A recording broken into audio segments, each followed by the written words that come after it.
Everybody loves zoos, a fun experience for the whole family, but recently people have started debating the real motivation of some zoos. Some stating that there is no compelling or even particularly suggestive evidence for the claim that zoos promote interest in the conservation of animals, but I just don't believe it. I mean, why would a conservation effort turned business ever have any malicious intent towards its captives, inhabitants? And that's where Zoo Tycoon's got you covered. The game all about owning and running your own business as a zoo owner. And I'm gonna prove today that you can, in fact, run a zoo while still keeping the lives of your animals at the heart of your mission. I do happen to luckily come from a pretty prosperous family though, so I decided to put a small loan from them towards this thing. I want to reinforce the fact that this business puts our animals first, and also as a little sneaky business tactic, I decided to lower the price of our tickets from $20 to about 25 cents, as to draw in more customers, obviously. Now it's time for our first exhibit. I decided to start off simple and make a little zebra cage. And our zebras are, of course, very plausibly zebras. I want to make our zoo feel like home, and I think the best way to do that is by giving everybody names. So for our first family, I chose the names Grum, Graham, Steve, and Grumble. And would you look at that? Our first customers have stopped by, and to make sure they spend their money wisely and to give them opportunities to support the business, I decided to set up a row of gift shops for them all to browse at. Of course, accompanied by a bench that which they can rest at, I also hired some staff to help me run the place. And before some stingy health personnel can come and shut me down, I placed a convenient bathroom for our customers to relieve themselves at. I then wanted to make the most likely zebras feel more at home by giving them a few trees to hang around at, and they seemed to enjoy them. I even gave them a rock that they didn't seem too happy with, so I decided to give it an exhibit of its own, as I felt the customers might want to look at it, even if my creatures that definitely resemble zebras don't want to. But as I went to section off my rock,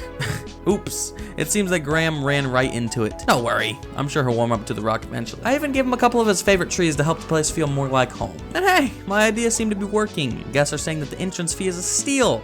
This is all, of course, according to plan. Next, I expanded, made a new exhibit, appropriately named the Federal Reserve Act, but Act wouldn't fit, so I guess Act works just as well. And after what are almost 100% zebras, I decided to branch out and go for some giraffes that I promptly named Giraffe 1 and Steve 2. Now, giraffes are very different from the probably zebras. They like savanna grass. And I tried to find out what they liked as decor, but everything I put down they seemed unhappy with. That is except for the umbrella thorn acacia tree. They loved the umbrella thorn acacia tree. So to even it out, I decided to give them a couple of those. Steve, Grum, Graham, and Grumble all seemed really happy in their environment, and my gift stands were all producing pretty good income. Because of all the success, I decided to give my customers a little fun junket in the form of monkey bars. I'm sure our distributor thought we would use these monkey bars for monkeys in our exhibits, but using your materials in any way you can, I believe, is a very strong trait. Now, guests seemed really happy about how low our admission price was. And now that they see how ethical and fun our zoo is, we've just roped them into never wanting to leave again. Because of this, I decided to raise the price of tickets just a little bit as to assure we don't leave this place in the negatives. But after this change,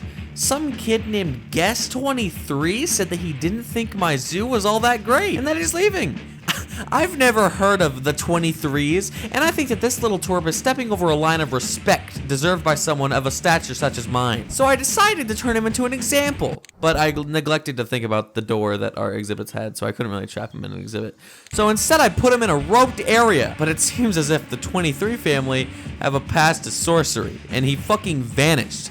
So let's just agree to disagree about my zoo, you little piece of shit. What the fuck? Then I made more funding opportunities available to my customers with the inclusion of snack machines, drink machines. I even added a fountain for looks. This place was really starting to become like home. But then I got a message that Graham, possibly the zebra, couldn't find any food. This is because I only had one zookeeper that I hired earlier. If I wanted to manage to feed all of my animals, I'd need more. That's why I hired Task Force 1, a gang of 20 zookeepers whose only job is to make sure my animals are fed and clean. And to utilize this new task force to the fullest, I decided to make a new exhibit. But first, we're gonna play a game. Right now, we have what looks to be zebras as well as some giraffes. What do you think we'll add next? Is it A, monkeys, B, lions, C, another exhibit with definitely zebras, or D, bears? If you said any of those, you'd be wrong, because we're gonna add some penguins. The only logical next step for my zoo. We need variety, and this is just what will push us into the limelight. But I also couldn't help but notice that I kept receiving messages that Graham couldn't find any food. I think that this is because the zookeepers couldn't reach him to give him food. I came to this conclusion after looking for him and not being able to find him in his enclosure, so I cleared out his pen. But he kept giving me these dirty looks and telling me that he didn't like his exhibit. Well, it looks like Graham is fucking running the place, so let's just give him all the food he wants. Zebras like grass, right? Let's give him lots of fucking grass. Oh, you don't even like grass. What fucking zebra doesn't like grass? That's like a fucking giraffe that doesn't like an umbrella thorn acacia tree. Let me throw one of those in there. Oh, he liked it. What kind of zebra hates grass and loves umbrella thorn acacia trees? That is, unless these plausible zebras aren't actually zebras? No, they probably are. Then I decided to check the metrics of our zoo, and every single one of our metrics were down ever since the price change of the tickets, and we needed something to really boost our numbers. I even got a message that people thought my zoo was too dirty. So to fix this problem, I hired Task Force 2, a gang of 20 maintenance workers to help clean the zoo and make sure that everything is in top-notch condition. And after all this work, Graham still didn't like his enclosure, and I'm putting the animals first, so I'll admit I got a little angry, and I decided to give Graham a private enclosure with 2 of the umbrella thorn acacia trees that he loves so much. Honestly, it's not that bad. He likes those trees. You know, maybe it's nice in there. Also, in my fit of rage, I looked for a placement for Graham's old enclosure, and I thought that 20 chimpanzees might be a good pick, but what I did not consider was how chimpanzees, well, they can jump over fences made for what looks to be zebras. Oh. Oh, no, this, As quick as I could, I made a new enclosure with fences that the chimps couldn't jump over, and I shoved them all in there. It seemed the morales of my animals and my customers were all down, and to aid this, I decided to introduce a new giraffe, this one being named Jamili. I'm sure nothing bad is going to happen to her. Jamili was a massive success. Everyone was happy, all my animals were definitely still captive. Hell, I even won a Blue Ribbon Award for the highest customer satisfaction and got $25,000. Finally, even after the chimp incident, all of our metrics were on the rise. And so I decided to check on Graham, and there were a lot of workers standing next to his cage, like a lot of people. This was too many people. Were they like conspiring or something? I don't know. I got a little scared.